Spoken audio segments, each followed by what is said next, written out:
Hola, hola, estamos nuevamente en el canal de FUCA iniciando este vivo de Instagram. Hoy, como todos los lunes, a las 19 horas nos encontramos para conversar de temas de interés relacionados con el cáncer, con la oncología, de temas que puedan ser de interés para las personas que conviven con el cáncer, sean los pacientes, sean los familiares. Aquí estamos, este es el canal de Fundación FUCA o Fundación Cáncer FUCA, que es la fundación creada por el doctor Reinaldo Chacón y que tiene su sede en el Instituto Alexander Fleming desde la fundación misma del instituto en el año 1994. Pero siempre nos gusta contar que FUCA cumplió ya 40 años el año pasado dedicados a la prevención, investigación y educación en cáncer. Hoy nos va a acompañar, hoy vamos a hablar de un tema relacionado con la psicooncología.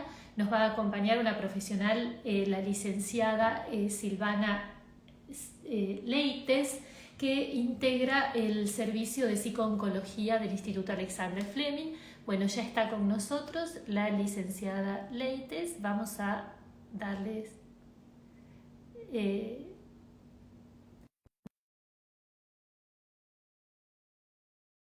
a este vivo de FUCA. Muchas gracias a todos ustedes por estar. Me gustaría que me cuenten si se me escucha bien, si alguien me puede escribir o responder. Buenas tardes, Hola, licenciado ¿qué Leite. tal, Gabriel? Bienvenida. ¿Qué Muchas tal? ¿Cómo estás? bien, muy contenta de poder compartir este espacio.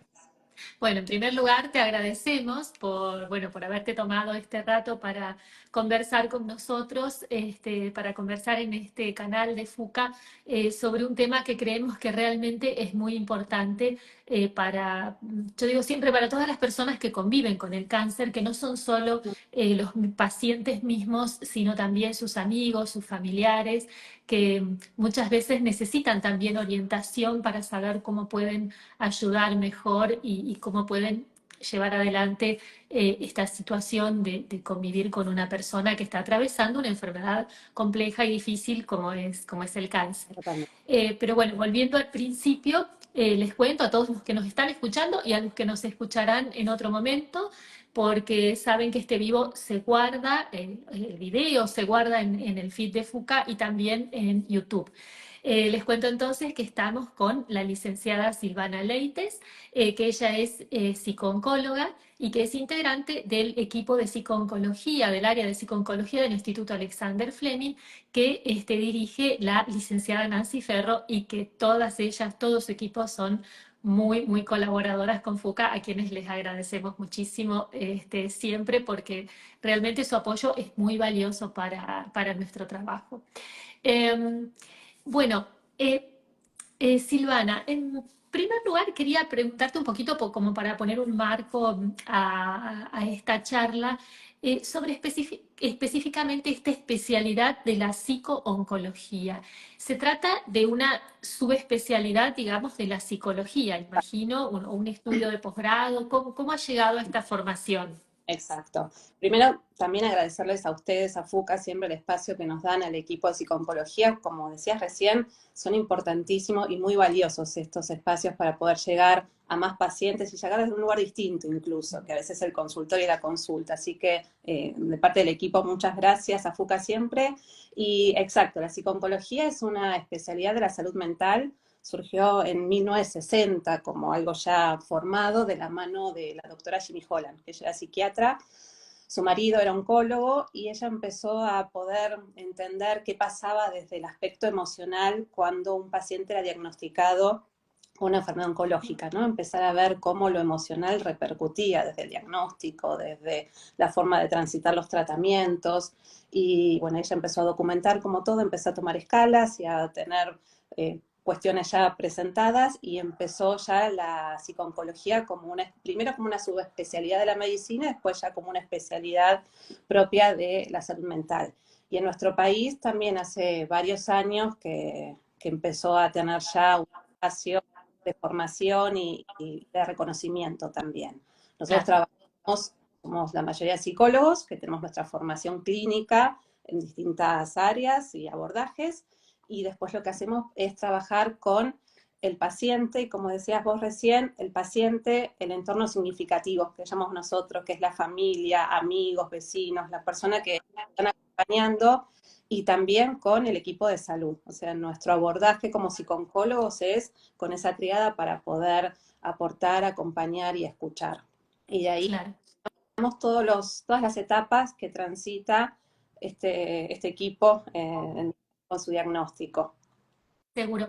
Imagino entonces como que el abordaje del tratamiento, cómo se aborda el tratamiento con el paciente y con su entorno es muy diferente que una terapia psicológica tradicional, ¿verdad? Exactamente, nosotros hacemos muchas veces hincapié en esto porque si bien hemos mejorado y avanzado muchísimo, todavía hay cierta reticencia, no, al psicólogo no, porque no estoy loco y se trabaja desde ahí. Y nosotros explicamos también esto, ¿no? Que no es el mismo, no vamos a hacer diván con un paciente que está transitando un diagnóstico oncológico. Tenemos principalmente que escuchar qué es lo que le está pasando a esa persona, ser muy específico, muy particular, y poder justamente en conjunto acompañarlo en ese transitar. Tenemos un encuadre más flexible, digo, escuchamos las necesidades, son pacientes que muchas veces están transitando tratamientos que son pesados, que pueden generar algún tipo de síntoma, y a veces tienen esta sensación, uy, no puedo llegar tal día en tal horario. Entonces, bueno, nosotros entendemos esto y lo anticipamos desde el primer encuentro, para que justamente sea un lugar que lo acompañe, que le sume y no una obligación más, porque lo que tratamos justamente es de aliviarlo en ese sentido. Y si bien nuestra formación es de psicólogos y nuestra escucha es de psicólogos, hay una flexibilidad que en otros dispositivos, cuando uno hace la psicología tradicional, no es tan así puntillosa y específica. Claro. Bueno, vamos un poquito al tema que nos propusimos conversar hoy, que se trata de la comunicación entre el paciente y su entorno y el profesional médico en realidad. Eh, ¿Por qué nos proponen este tema? ¿Por qué es tan importante ese espacio de comunicación con el profesional médico? Es, O quizás con el equipo médico, porque por ahí nos reducimos al oncólogo y no es solo el es oncólogo. de salud. Exactamente, es pensarlo desde el equipo de salud y primero ir como un poco más atrás, ¿no? Pensar a la comunicación. Estamos todo el tiempo comunicándonos, es imposible no comunicarnos, nos comunicamos con las palabras, con los gestos, con los silencios. Entonces, frente a esa importancia que tiene la comunicación, entender el rol que va a cumplir en un diagnóstico oncológico, ¿no? Sabemos que viene un diagnóstico oncológico que nos desarma, que desorganiza que conocemos, que nos cambió las prioridades, roles, y entonces, bueno, cómo la manera, inicio, ¿no? De poder brindar ese primer diagnóstico puede determinar cómo esa persona y ese entorno puede transitar ese recorrido. Muchas veces llega al consultorio casi del médico una persona que ya viene, ¿no? Transitando algún malestar físico y un estudio y una consulta y una derivación y ya viene cansado y necesita algo que le dé paz a esa incertidumbre, no saber qué es lo que está transitando. Y esa primera consulta, más allá de lo que pueda transitar en lo que se comunique, la forma y el modo puede aliviar un poco todo lo que está transitando. Y la persona se va a acordar específicamente qué día fue que le diagnosticaron, quién se lo dijo, cómo se lo dijo. Entonces, ¿por qué nosotros como psicólogos tratamos de trabajar con el equipo de salud en todos los miembros la comunicación? Porque va a tener un impacto muy importante. Nosotros siempre hablamos de la comunicación como una herramienta terapéutica, justamente para acompañar el transcurso de esa persona y de ese entorno en este transitar de lo que va a empezar a partir del diagnóstico. Claro. Y también entender que hay muchas falencias todavía, digo, muchas veces hay competencias en la comunicación que no siempre las traemos desde casa, cada uno tiene su forma, su estilo, y cada encuentro es único y particular con el del otro lado. Cada paciente es único, cada forma de entablar ese vínculo va a ser único, entonces poder comprenderlo y acompañarlo y poder validar también lo que va surgiendo. Sí, Por eso insistimos con este tema de la comunicación. exacto, porque a veces hay expresiones o palabras que a uno lo marcan. Me Exacto. imagino que en el momento de dar un diagnóstico puede llegar a presentarse ese tipo de situaciones que pueden afectar realmente tanto al paciente como a quien lo acompañe en ese momento. Absolutamente. Por eso siempre decimos que para comunicar primero tenemos que poder escuchar. Digo, primero tenemos que poder escuchar, poder conocer quién está del otro lado, quién es ese paciente, cuál es su historia, porque por supuesto que no es lo mismo comunicar un diagnóstico a una persona que quizás una enfermedad oncológica ya fue transitando en su familia, en su historial, entonces va a tener un impacto, que haya tenido alguna experiencia que lo haya también marcado. Entonces, para poder comunicar, primero tenemos que tener ese tiempito de poder conocer quién es esa persona, con su historia, porque a partir de ahí uno también puede entender qué palabras elegir, desde dónde poder comunicarlo, en qué tiempo. Y como decías, Gabriela, esas palabras van a poder repercutir o impactar de una forma u otra.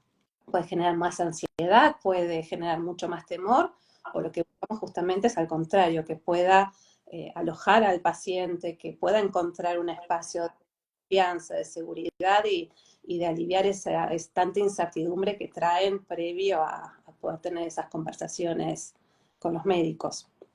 Claro. Sí, ahora una de las cosas que te quería preguntar tiene que ver con qué barreras o qué dificultades identifican ustedes en lo que es la comunicación entre el médico y el paciente.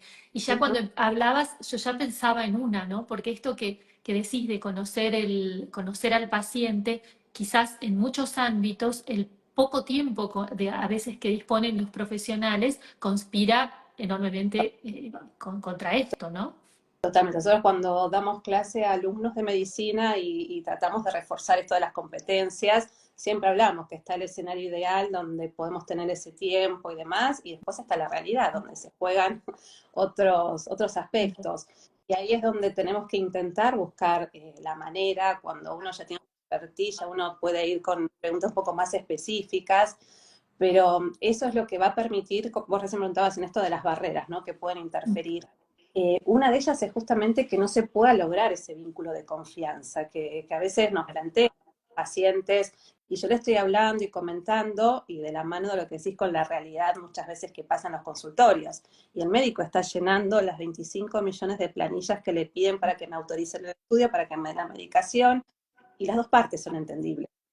Pero bueno, también el que está de ese lado, para que pueda sentirse seguro y para que justamente, como hablamos, puedan compartir y crear ese vínculo de confianza, tiene que estar ese tiempo y ese diálogo. Claro, Y el paciente por momentos, como hablamos, nosotros siempre hacemos como generalidades, cada uno va a tener su propio recorrido, por supuesto, pero va a haber pacientes en donde no va a requerir tanta información y son mucho más concretos y específicos, y quizás ahí nos ayudan a poder compensar tiempos. Y va a haber otros pacientes que van a pedir el detalle, la información, la especificidad, y es bueno poder dárselo, porque eso también va a poder colaborar con una buena comunicación, una mejor adherencia a los tratamientos, un alivio en la sintomatología, ¿no? Muchas veces los síntomas no son solamente físicos, los síntomas abordan todo lo que somos, no podemos separarnos en tantas claro, partecitas, y no sentirnos a veces escuchados repercute en nuestro malestar físico también. claro. Claro. Bueno, viendo este tema, pensaba también proponerte abordar un poco la situación de las personas que a veces acompañan a los pacientes en las consultas, que me imagino que debe ser todo un tema y que quizás también participan en las consultas con ustedes, quizás de manera junto con el paciente o separado. Sí, Pero quería traer algo que recordaba del libro El cáncer y las palabras, vamos a cambiar. que sí, Bueno, que hay una de las situaciones, de las frases positivas que le dijo un médico a un paciente, y era que parece que la familia como que interfería mucho, y entonces el médico dijo, bueno, un momento, acá el protagonista es el paciente, entonces como que marcó esa necesidad de primero lo que vos necesitás o lo que vos querés saber, ¿no? exacto. Es que esto es de la mano de lo que decías también sobre las barreras y demás. Muchas veces nosotros siempre entendemos que el que acompaña lo hace desde el amor, desde el cuidado. Lo aportamos muchísimo con nuestros pacientes en los espacios terapéuticos, con la persona que transita un diagnóstico oncológico es que todos sentimos que tenemos la receta mágica, la que los va a ayudar. Entonces, tenés que hacer esto, tenés que pensar esto, tenés que intentar. Y nos olvidamos de hacer, como decíamos, la pregunta fundamental que es, ¿qué es lo que vos necesitas?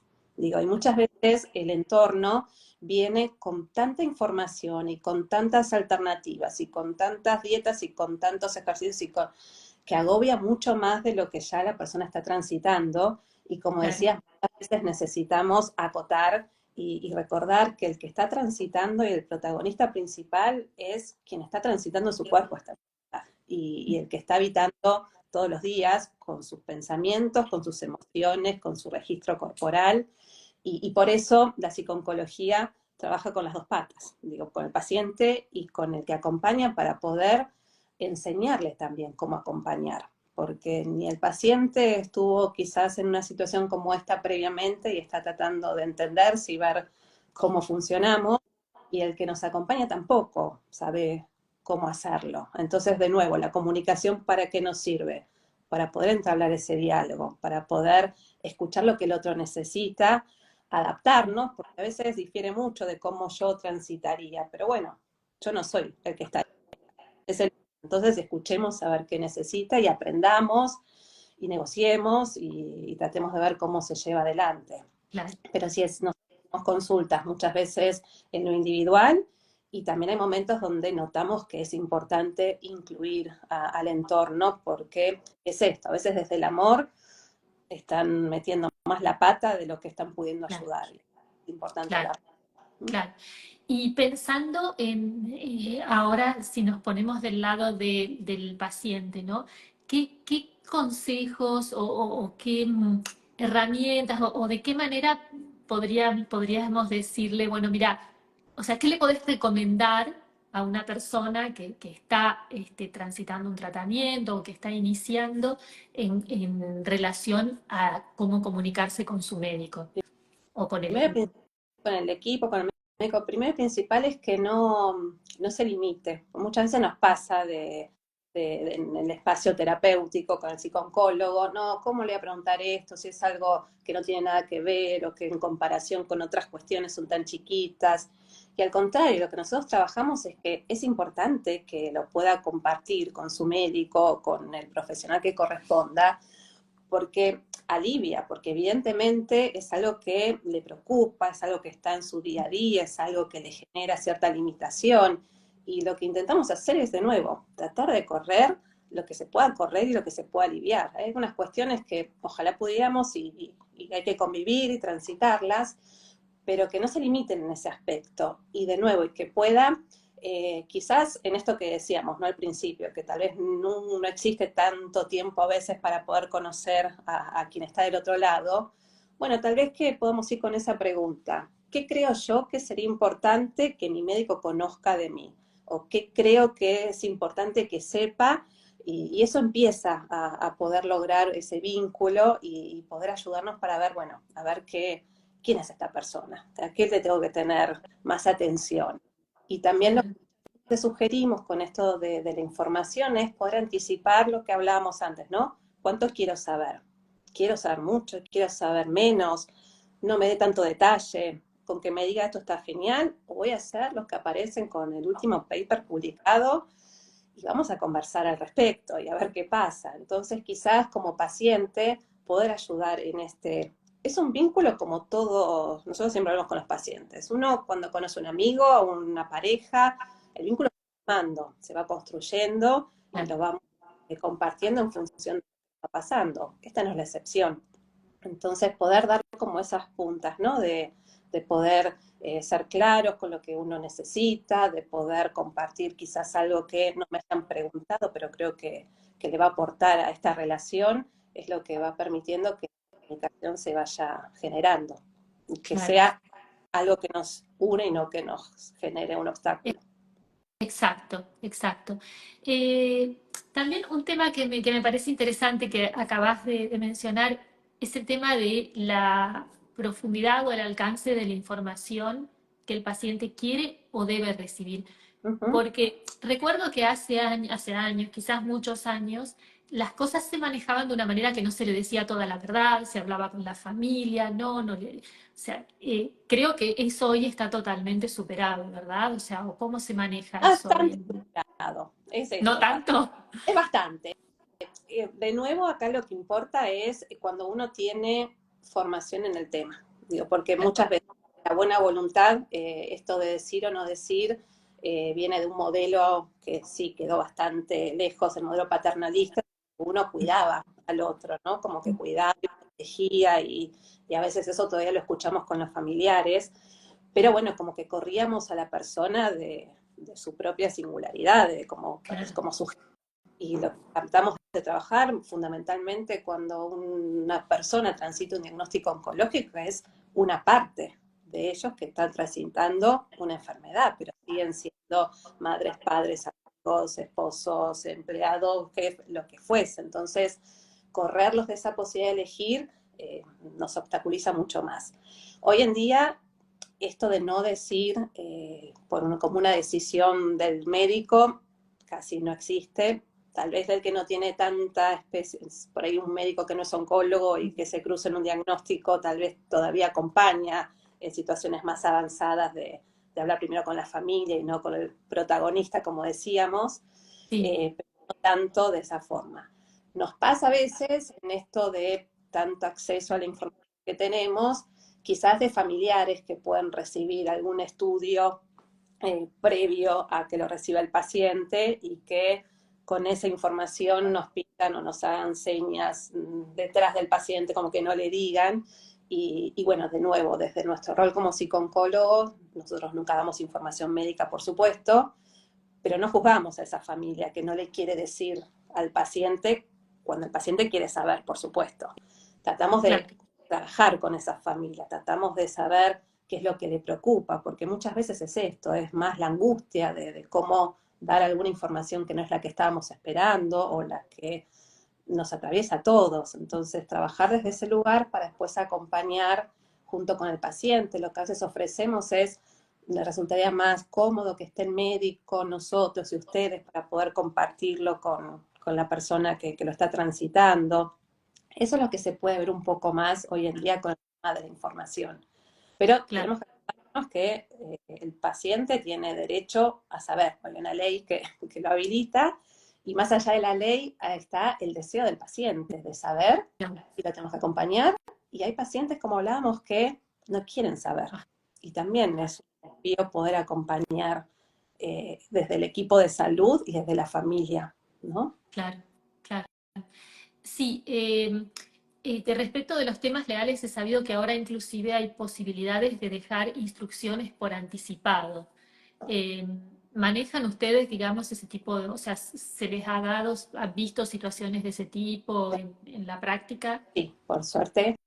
Cuesta mucho porque es esto, ¿no? Como hablamos un poco de, a veces es mejor no hablar de ciertas cosas, Claro, pero está la posibilidad de las directivas anticipadas, donde uno, en cualquier momento de nuestra vida, por eso a veces esto de hablar de algunos temas que no nos gustan tanto, pero en cualquier momento uno puede, como todo proceso, construir y plantear qué es lo que quiero para determinados momentos de mi vida cuando yo quizás no pueda elegir. claro, Y los cuidados paliativos se trabajó mucho también como para ampliar el tema de las directivas anticipadas y poder también acompañar con una planificación de cuidado también. Digo, no claro, solamente, bueno, en un momento donde yo no pueda decidir, sino también de ir construyendo cómo quiero transitar en lo personal este aspecto. La ley nuestra de derecho del paciente tiene uno de los puntos donde habla justamente de la incorporación hace, en el 2010 fue la ley, después tuvo algunas modificaciones, pero llamada la ley de muerte digna, que donde ya incorporaba esta posibilidad de decidir, y esto que decías, ¿no? Del cambio de paradigma en donde había un modelo donde el otro decidía por mí y decía que era bueno para mí, al actual en donde volvemos con una buena comunicación, con un buen rol del equipo de salud que acompaña, con un vínculo de confianza, podamos entre todos poder acompañar ese proceso, porque para decidir tenemos que saber, tenemos claro, por supuesto, exactamente. exacto. Pero Bueno, cada paciente, perdón, que están empezando a incorporar estas posibilidades y desde los comités de ética asistencial de los distintos institutos se arman ya los formularios y los equipos interdisciplinarios para poder acompañar, como decimos, un proceso, porque no es un papelito que firmamos y ya está, es algo que se habla, que se conversa con la familia muchas veces, que se elige a alguien que me pueda representar, si puedo ser yo. Y ahí de nuevo, la comunicación, cómo lo hacemos y cómo lo abordamos, cumple un papel fundamental. Claro. Claro. Acá tenemos un comentario escrito de Alicia, no sé si lo pudiste ver. Dice, debe decir también de acuerdo a qué paciente tiene enfrente. Uno debe salir conforme y saber lo máximo. Sí, creo que Exacto. está en línea de lo que estamos hablando. Es cada persona en particular. Digo, por eso esto de un vínculo. Es necesario saber qué es lo que la persona, y nosotros trabajamos mucho en nuestro espacio, desde el espacio terapéutico, ¿no? ¿A dónde apunta la pregunta? ¿Qué hago yo con esa información? ¿A quién le dirijo la pregunta? Porque a veces hay cuestiones que las tenemos para nosotros y lo vamos pensando para nosotros y nos sirve, pero ¿qué hacemos también con la información? Hay determinada información que de nuevo, ojalá uno pudiera tener la certeza y nos dicen con exactitud, lo que tiene este diagnóstico es convivir muchas veces con la incertidumbre. Entonces, algunas preguntas vienen de la mano de, y no sabemos, y convivir con esa situación y preguntar, tenemos que tener cierto contexto. Y como decía Alicia, esto de salir conforme, esto de ¿qué puede hacer el paciente? Bueno, si sentimos que todavía hay algo que nos queda resonando, lo volvemos a preguntar. Lo Claro, volvemos a preguntar en esa consulta, lo volvemos a preguntar en la que sigue y en las que siguen también, claro. porque es importante. Claro, en realidad los tratamientos del cáncer siempre son tratamientos largos que involucran muchas consultas. Entonces, evidentemente que la construcción de esa relación que mencionas Ujú. es muy importante. Y Eh, hay un tema que es el tiempo propio de los tratamientos y después está el tiempo de elaboración personal de lo que nos va pasando, que muchas veces no coincide. Nosotros lo hablamos mucho con los pacientes, ¿no? Hay un tiempo en donde viene un diagnóstico, vienen estudios, viene iniciar la quimioterapia, viene la radioterapia. Tiempo, tiempo, tiempo, y uno va y hace todo prolijito. Y en realidad no podemos terminar de conectarnos bien emocionalmente con todo lo que eso implica, porque nuestra cabeza y nuestras emociones están tratando de ajustarse a lo que viene. Entonces, muchas veces esos tiempos no son los mismos y quizás cuando pasó todo se me ocurre una pregunta o puedo transitar desde otro lugar emocional lo que fui viviendo y por eso esto que decías, ¿no? Que es todo un proceso y que cada uno va a llevar su tiempo. claro. Bueno, en cuanto a esto de las herramientas que pueden ayudar, en las guías solemos incluir, hablo como FUCA, como una organización que produce material informativo para los pacientes, solemos sugerir que llevar algún anotador para tomar notas. Y también a veces solemos incluir como guías de preguntas o preguntas sugeridas. ¿Consideras que esto es valioso, que le sirve al paciente? Absolutamente. Nosotros trabajamos muchísimo en esa línea, desde este sentido, ¿no? La listita de preguntas, que a veces los médicos nos miran y ahí vienen las psicólogas con la listita de preguntas, pero está estudiado, digo, no es que hay papers publicados muchísimos en donde se estudia justamente cuánto es la capacidad que tenemos de escuchar lo que está pasando en una consulta médica, y no por capacidades cognitivas, no, sino porque lógicamente ni siquiera el momento de un diagnóstico donde por supuesto el shock y la conmoción es lo que prima y ahí frenemos y volvemos a conversar en otro momento en lo cotidiano, como uno ya está, algo me está dando algún turno y yo me quedé pensando y escuchando en esa palabra y el médico siguió y pasó un montón de cosas. Entonces, planificar una consulta previa es muy importante. Sé que tengo tal día la consulta con el médico. Bueno, ¿qué tengo que acordarme de decirle? ¿Qué preguntas son las que necesito hacerle? Y ahí esto que hablábamos antes, todas las que rondan, no importa si tienen que ver específicamente con un tratamiento, si es algo de la vida cotidiana. ¿Qué necesito también de la medicación que estoy tomando? Nosotros hacemos mucho hincapié en el papelito, ahora los jóvenes van con el celular y las notas en el Celular. exactamente, pero bueno, la herramienta que sea, son sumamente necesarias y nosotros fomentamos mucho a que lo puedan tener desde ese lugar y que esté de esa manera documentado y que saquen el papelito o el celular, porque a veces dicen, no, yo lo anoto y en medio de la charla nos olvidamos y después, pero no me acordé de preguntarle. Y como hablamos, es algo que angustia, es algo que les genera preocupación, no es algo de lo cotidiano, y tienen que esperar hasta la próxima consulta para volver a hacerlo. Entonces decimos, ten el papelito en la mano, anda chequeándolo, fíjate, dale tildes. Y las guías también son importantes como esto, para ayudar a organizarnos en un momento de mucha desorganización interna. Entonces todo lo que ayude a ir acotando es útil. Claro. Sí, en general los pacientes refieren como el momento de los momentos iniciales como un shock, una turbulencia, un tsunami en la vida que después, como decís, necesitas un tiempo como para reorganizar ir poniendo las cosas en su lugar y llevando adelante ese proceso. Eso, muchas veces desde la psiconcología. Claro, El momento del diagnóstico es el momento de mayor incertidumbre porque son todas preguntas, nosotros siempre hablamos de un proceso disruptivo, ¿no? Esto que hablamos, que nadie nos pregunta, viene algo de afuera, nos modifica todo, nos modifica nuestro cuerpo, nuestro registro de la salud, de los roles, y ese tiempo hasta que se organiza lleva, y tenemos que ir trabajando también lo que va pasando en este momento. Por eso, de nuevo, la diferencia en quizás un abordaje psicológico del que conocemos. 2 horas hacemos psicoterapia dirigida. Bueno, en este momento lo que tenemos que trabajar es cómo iniciar un tratamiento, del que fuese una cirugía, una quimioterapia, una radioterapia. Tratemos de traernos hasta acá. No es que no habilitamos al paciente que hable de un montón de otras cosas que van surgiendo y que van sintiendo, por supuesto, pero tratamos de ir acercando al objetivo que tenemos, que es el primero, que va a tener un montón de puntos para conseguir. Entonces, desde ahí vamos organizando en punto lo que van transitando. Y como os decía, como para ir dejando que ese tsunami empiece a aplacar y ver qué va surgiendo. seguro. Otro tema que me interesaba traer y que hoy se habla mucho es de la toma de decisiones compartidas Ujú. con entre el médico y el paciente. O sea, ya no es más el médico que te dice todo lo que tenés que hacer, sino que es una conversación en la cual el paciente a veces tiene opciones, a Exactamente. veces, ¿no es cierto? O siempre, no lo sé. ¿Cómo es?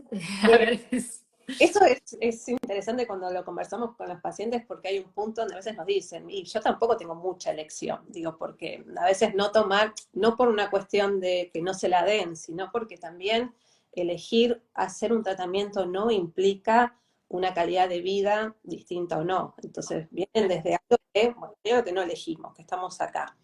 De ahí en adelante es esta construcción con el médico sobre cómo llevar adelante la toma de decisiones. Y lo bueno de ahora también es que se aclara que es compartida, porque a veces uno naturalizaba, bueno, yo te doy la información y vos toma la decisión, ¿no? En esto de diferenciar, comunicar de información. Bueno, yo te di todos los datos, sabés qué te va a pasar, qué no te va a pasar, cómo es, decidí vos.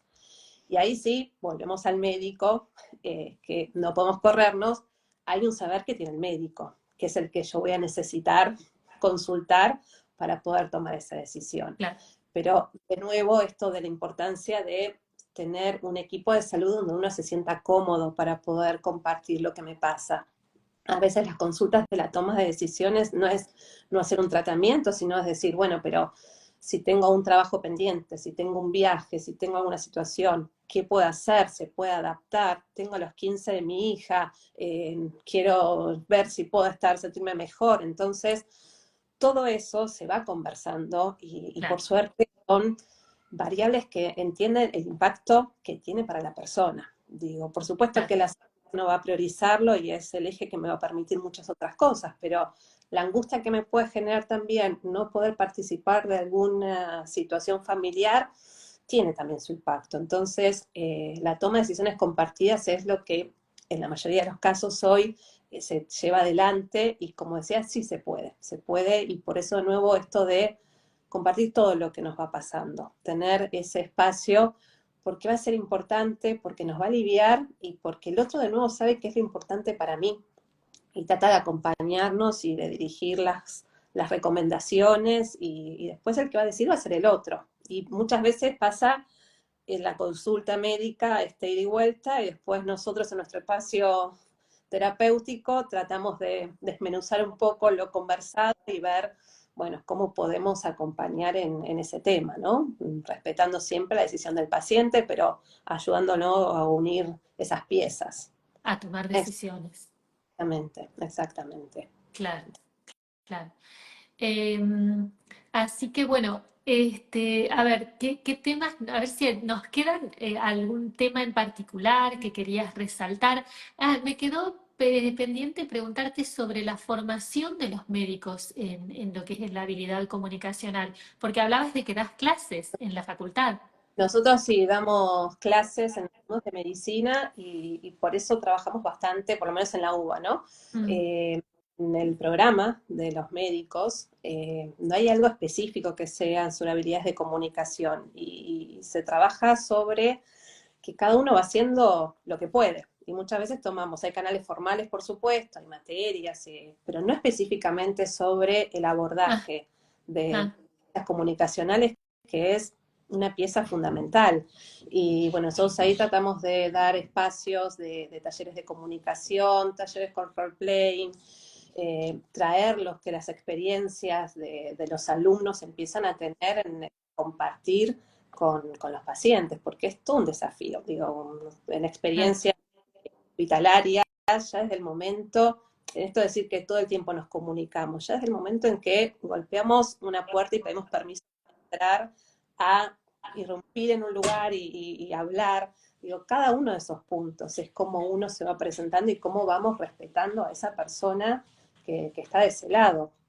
claro. Y las competencias, lo que se está haciendo también mucho es en las especialidades. Digo, cuando ya está el médico recibido y tiene otras especialidades, empiezan a tener otra formación justamente para poder subsanar esto que a veces, de nuevo, cada uno tiene su forma y su estilo, muchas cosas las traemos de casa, pero a veces también las necesitamos para nuestra tarea y si no estamos cómodos y si no encontramos una manera de poder acercarnos, bueno, ¿qué podemos hacer para poder potenciarlo?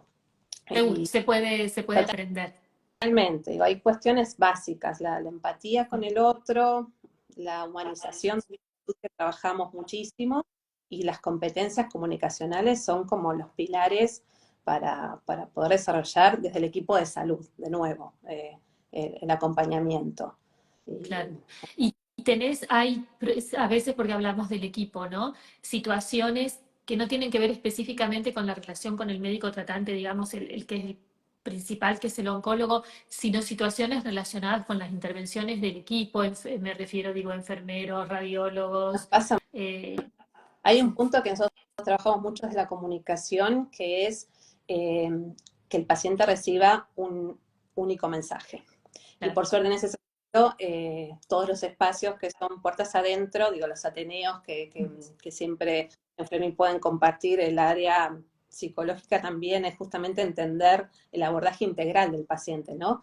claro, Y lo que puede repercutir en otros lugares es esto, ¿no? Que un mismo paciente va por distintas especialidades y recibe distinta información y de nuevo, ¿qué claro, hacemos?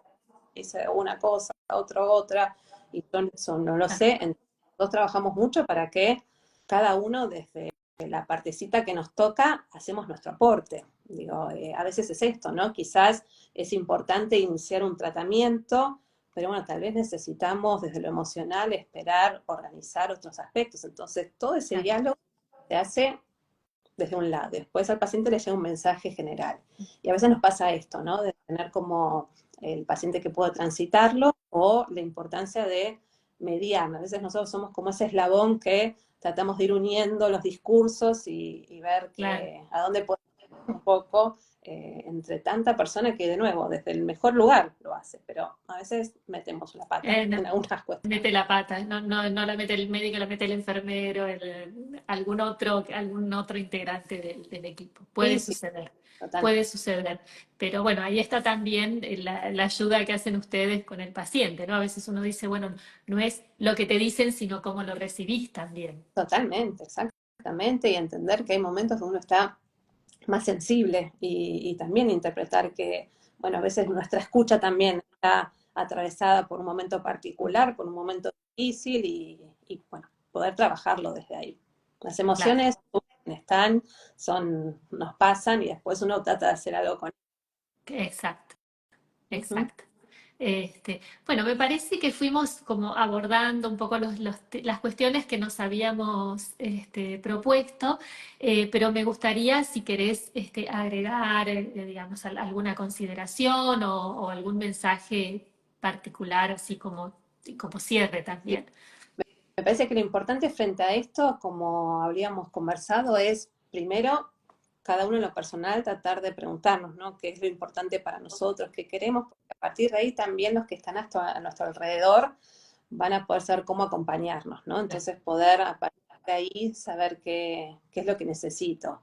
Y de nuevo a la inversa, ¿no? El que nos acompaña, acá ya me corro un poco del aspecto médico, ¿no? Volviendo al entorno de poder tener ese tiempo para preguntar y si no nos animamos a preguntar, bueno, aprovechar estos espacios, aprovechar, hay material para familiares también, para saber cómo poder hacer, cómo poder ayudarnos y acercarnos, preguntarnos, tener consultas con nosotros también, porque de esa manera aliviamos el transitar el diálogo constante y lo que nos compartimos día a día, porque la consulta médica es un ratito que tenemos, la consulta con el psicólogo lo que tenemos, pero el que está alrededor nuestro, también estamos todo el tiempo y a veces nos pasa esto, ¿no? Que el paciente se angustia porque quizás el de al lado recibe a veces lo emocional de él y su estado de ánimo y lo que nos pasa y se me enojo.